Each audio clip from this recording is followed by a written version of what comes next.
On va faire un petit morceau qui s'appelle Inoptique Blues.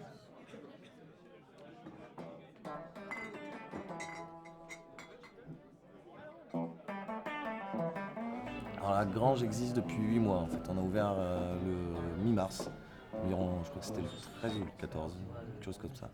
Après, la grange en elle-même existe depuis un petit peu plus longtemps que ça, parce que tous les madriers avec lesquels elle est faite, pas les planches de recouvrement, mais tous les madriers, en fait, c'est une ancienne grange qui a été démontée et qui a été remontée à l'intérieur du bar. En fait. La grange représente une espèce de petit coin atypique par rapport aux autres bars de la Victoire, qui sont tous un petit peu du même style. On retombe souvent dans la même musique, dans les mêmes ambiances. Nous, on a voulu justement se décoller de tout ça, faire un côté un peu rustique, un petit peu plus chaleureux, d'où le bois, et essayer de travailler des produits du terroir qu'on ne retrouvait pas partout, et pour égayer, faire découvrir des saveurs, faire redécouvrir des saveurs qui étaient plus utilisées en France. Alors,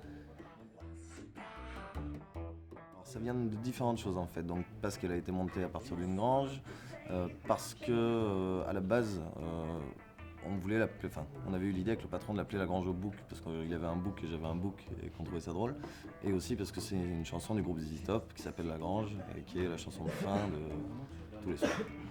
Donc les boissons concerts sont des boissons qu'on trouve plus trop dans certains bars qui sont peu connus des gens, des jeunes maintenant, des produits du terroir, assez atypiques aussi comme le bar.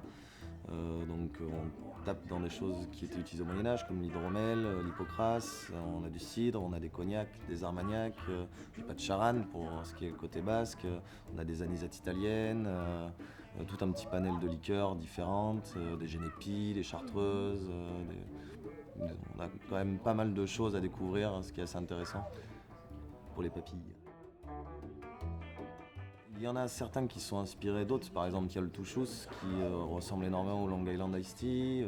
Bon, après c'est des choses qui ont déjà fait leurs preuves dans d'autres bars où on a retravaillé légèrement avec les nouveaux produits qu'on avait et à qui on a donné d'autres noms parce qu'on voulait coller à l'ambiance de la grange, ce côté campagnard et un peu rock'n'roll. Donc.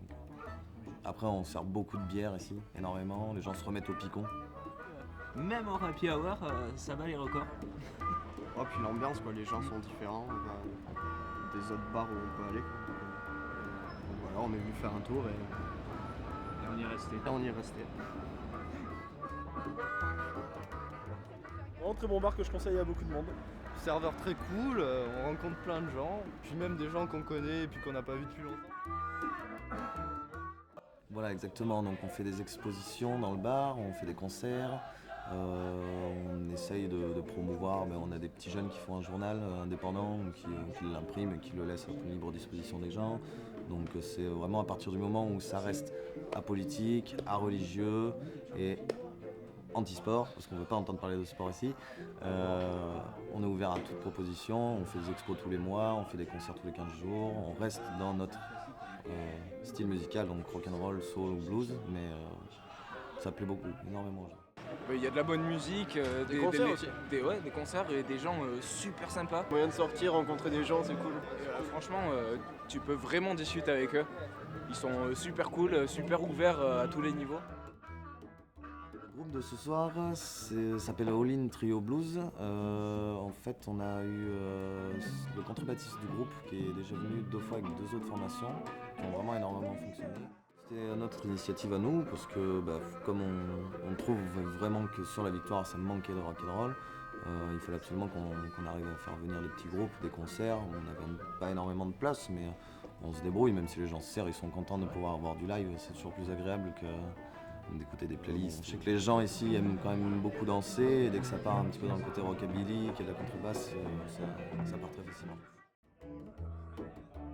Ça c'est une espèce de petit détail, à la base c'était pour la déco, pour le côté montagnard, une cloche de vache, mais en fait tout simplement quand on s'est mis à avoir des pourboires avec mes collègues, on s'est dit pourquoi pas sonner la cloche et pourquoi pas faire la vache au passage, parce que comme ça les gens ça les fait rigoler, et en fait c'est parti en effet boule de neige, et maintenant à chaque fois que quelqu'un me donne un pourboire, en général toute la salle se met à hurler en faisant la vache, ce qui est quand même assez drôle. On a la toute petite qui est au-dessus de la pompe, qui elle c'est quand quelqu'un sort une blague nulle à chier, on la sonne et on fait la chèvre. En fait on l'utilise pour sonner la fin de la happy hour, qui s'appelle Le Bonheur est dans le Pré, ici. Et pour sonner le dernier service, prévenir les gens que la dernière commande c'est maintenant, et sonner la fin du service, et qui se prévenir les gens qu'il faut qu'ils s'en aillent parce qu'on a du ménage à faire.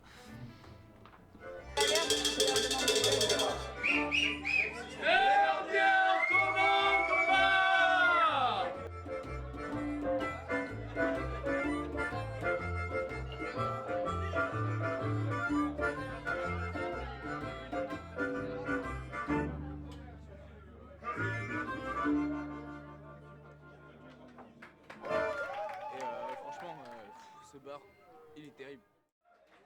Merci beaucoup.